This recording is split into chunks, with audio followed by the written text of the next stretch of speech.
Hey, Decayed Matter here. I'm going to show off my Saturn collection. It's getting kind of complete for my tastes. I'll give you a little info about each game. Start off, Virtual Cop, of course. I got the big box with the stunner, so I'm using it as my background for this video. This game's, I think the first 3D light gun shooter. Maybe not. But I never played this back in the day. I always wanted to. Only got to play Virtual Cop 2. But this one's a little more simplistic than Virtual Cop 2. There's no multiple paths. Um, the point system is a little more simplified, but it's just basically shooting guys. Nice hit reactions. Watch out for hostages and stuff. Alright, next.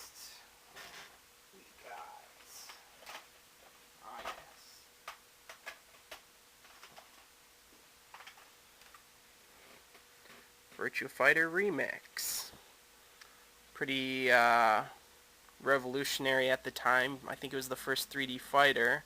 Then they made this version on the Saturn to upgrade the graphics to look more like Virtua Fighter 2 with the textured polygons and such.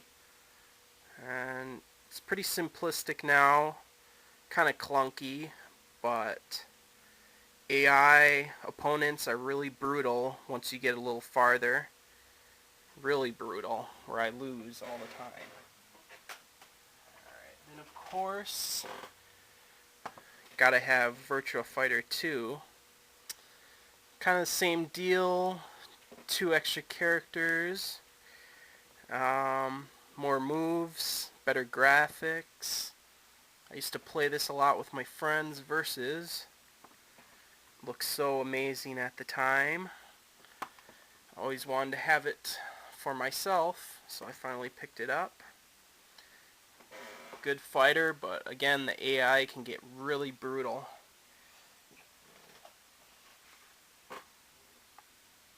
Then Virtua Fighter Kids. Kind of seems like the same engine as Virtua Fighter 2, but of course, kind of chibi looking characters. And I think the only real thing they added was you can make your own combos, which it says. Oh, you can do replays. And, oh yeah, gives you little movies to watch for the endings, which are kind of funny. And then there's a option to make all the moves easier to pull off, kind of like where you can button mash and it pulls off all the combos for you. Alright. What should we do next? We'll go to the adventure games. Start with the classic Nights into Dreams. Fortunately, I only got the jewel case from the big box version, but I didn't get the box or instructions. But yeah, it's good enough to have to play. Got the 3D controller though, separately. Just fly around in kind of a 2D world, but everything's 3D looking. If you lose your knight's power, you can walk around in 3D to get back to where you get your powers back. Fly through rings, do stunts, and then fight a boss at the end. Pretty simple, but at the same time it's got a little depth. Alright, what should we do next? Yes. Clockwork Knight. I think I found this for maybe $10 and it's in perfect condition. Just kind of a 2D platformer. Run around a little Toy Story style world and hitting guys with your key. It's pretty simple. It didn't catch me too much. But it's another 2D platformer to play.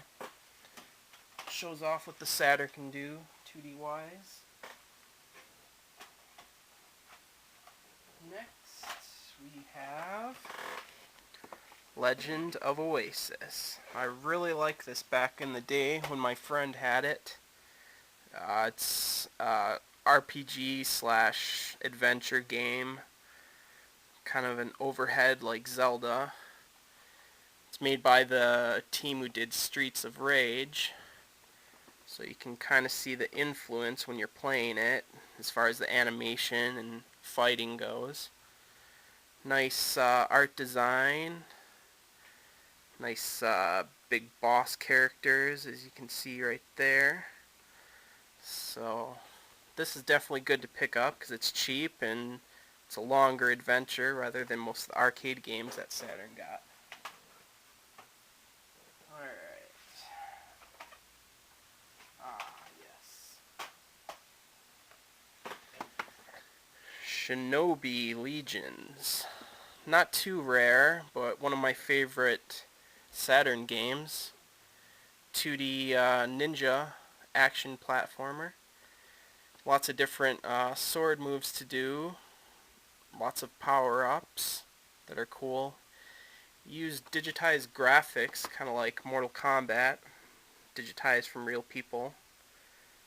But it's got these really cheesy cinemas that have real actors in them, if you can consider them actors.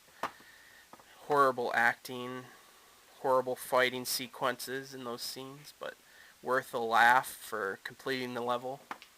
Definitely pick this up. The actual game is cool, but you know, the story's really cheesy if you can get past that. And let's move to Quake. Yes, the PC game Quake.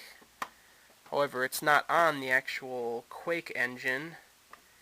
It's on the Power Slave engine, which looks really good. It's got good lighting. It runs fast. But it makes the characters look more choppy, I guess, in their animations. The weapon models are actually 2D sprites, not 3D models like the PC version. But it's pretty accurate to the PC version as far as level layouts. It's kind of weird with the controls because you got to hold a button down to aim up and down, but it's still pretty cool to see what the Saturn hardware could do then.